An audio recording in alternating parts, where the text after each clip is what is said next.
Saudações filosóficas. Hoje vamos falar sobre a aposta de Pascal. Blaise Pascal, um filósofo francês do século XVII. Este assunto reveste-se de algum interesse e faz parte, inclusive, das aprendizagens essenciais de filosofia do ensino secundário. Então, e para começar, impõe-se fazer uma referência ao fideísmo. O fideísmo é uma doutrina segundo a qual a razão humana é incapaz de atingir determinadas verdades, sendo necessária a introdução da fé para que tais verdades sejam alcançadas. A fé possui, por isso, uma supremacia relativamente à razão. Ainda assim, temos de distinguir um fideísmo radical de um fideísmo moderado. Para os fideístas radicais, a fé vai para além da razão e é contraditória em relação a ela. Para os fideístas moderados, a fé também vai para além da razão, mas não é contraditória em relação a ela. O fideísmo radical encontra-se, por exemplo, em Tertuliano, um filósofo que viveu nos séculos II e III, e em Søren Kierkegaard, um filósofo dinamarquês do século XIX. Há uma fórmula atribuída a Tertuliano, embora ele não a tenha escrito exatamente assim, que permite condensar o sentido mais profundo do fideísmo radical. Essa fórmula diz o seguinte: credo quia absurdum. A tradução correta é creio ou acredito porque é absurdo. Esta ideia contrapõe-se à tendência para crer em algo com a finalidade de entender e que se traduz na frase credo ut intelligam, ou seja, creio para entender. Esta fórmula encontra-se em Santo Anselmo, mas Santo Agostinho já a tinha antecipado. Estamos claramente no lado oposto ao de Tertuliano e do fideísmo radical, que estabelece um conflito insanável entre a razão e a fé. Ora, Blaise Pascal não apresenta este radicalismo e, portanto, é um fideísta moderado. Pascal considera que a fé pode ser racional num sentido prudencial ou prático, mesmo que não o seja num sentido epistémico, ou seja, em termos de conhecimento. A fé não nos traz evidências, mas pode trazer-nos benefícios. Ela não nos revela o mundo com a exatidão de uma prova, mas permite-nos obter recompensas que, de outro modo, não conseguiríamos alcançar. Portanto, no entender de Pascal, devemos acreditar em Deus por causa dos benefícios, das vantagens ou das recompensas que tal crença nos pode trazer no caso de vir a revelar-se verdadeira. Pascal escreveu que Deus, se existe, é um ser infinitamente incompreensível. Por isso, a crença de que Deus existe não pode ser apoiada por meio dos argumentos tradicionais, seja o argumento cosmológico, o ontológico, o teleológico ou qualquer outro argumento.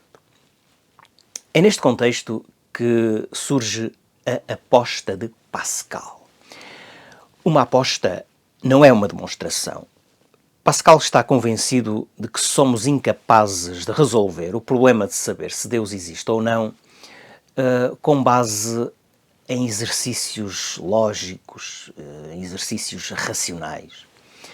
As provas que visam demonstrar a existência de Deus, tal como as provas que visam demonstrar a sua não existência, são inadequadas e até, num certo sentido, são supérfluas. Claro que perante isto poderemos optar por um prudente agnosticismo.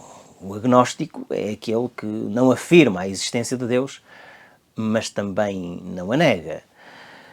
No entanto, Pascal entende que aquele que não escolhe acreditar, ou seja, o agnóstico, está num plano idêntico àquele que escolhe não acreditar, ou seja, o ateu.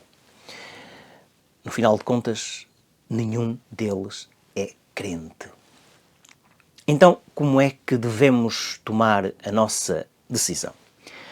Segundo Pascal, o que de mais racional podemos fazer é procurar maximizar os ganhos possíveis e minimizar as perdas possíveis. Então, o que é que temos a ganhar ou a perder se apostarmos ou se não apostarmos na existência de Deus?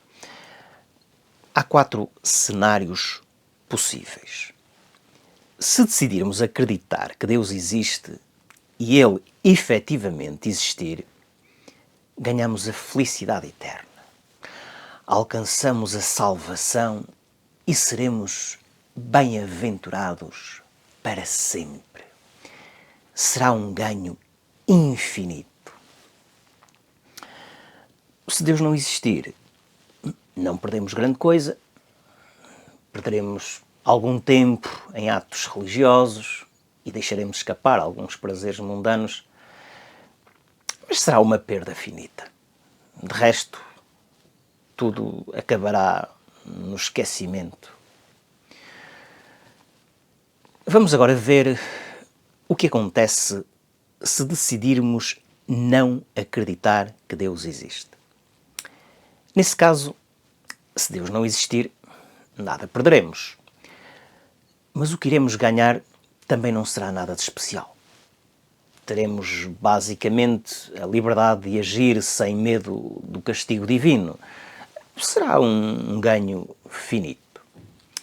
No entanto, se estivermos enganados, ou seja, se Deus existir, não só perderemos a felicidade eterna, como poderemos ser condenados para sempre, sofrendo os suplícios infernais. Será uma perda infinita. Perante estas possibilidades, parece que a ação mais racional consistirá em acreditar que Deus existe.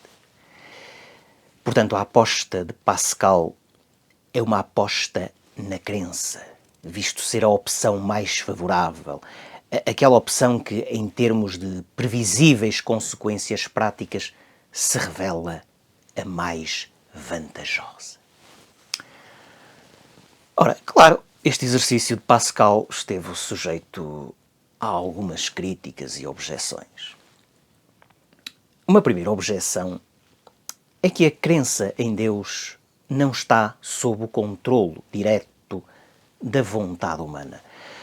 Não podemos simplesmente decidir acreditar que Deus existe, da mesma maneira que não podemos decidir acreditar que os hipopótamos frequentam as bibliotecas durante a madrugada, por exemplo.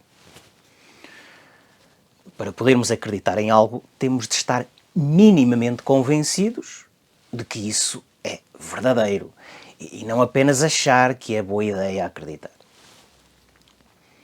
Pascal antecipou esta crítica e sugeriu que aqueles que têm mais dificuldade em sentir a fé deverão agir como se já acreditassem.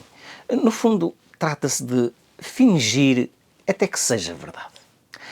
Trata-se de adotar comportamentos religiosos até que o sentimento de religiosidade se instale em definitivo. Passemos a uma segunda crítica. Esta crítica aponta para o caráter inapropriado da atitude de quem decide acreditar em Deus apenas para conseguir certas vantagens e fugir a determinados suplícios. Pascal é então acusado de ser calculista e interesseiro. No entanto, e para sermos justos, ele via na aposta apenas um primeiro passo em direção à fé religiosa. Além disso, mesmo que ele tenha sido calculista, não parece haver nada de errado nesse cálculo. Alguém decide acreditar se isso se revelar o mais oportuno. Um outro resolve não acreditar se for isso o que mais lhe convém. Um outro permanece agnóstico na medida em que julga que há benefício na adoção dessa postura. Desde que ninguém seja prejudicado, qualquer destas atitudes parece perfeitamente aceitável. Uma terceira objeção decorre da afirmação de Pascal de que Deus é incompreensível para a razão humana.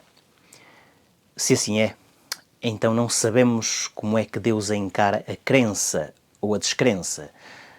Não conhecemos o que lhe agrada ou desagrada.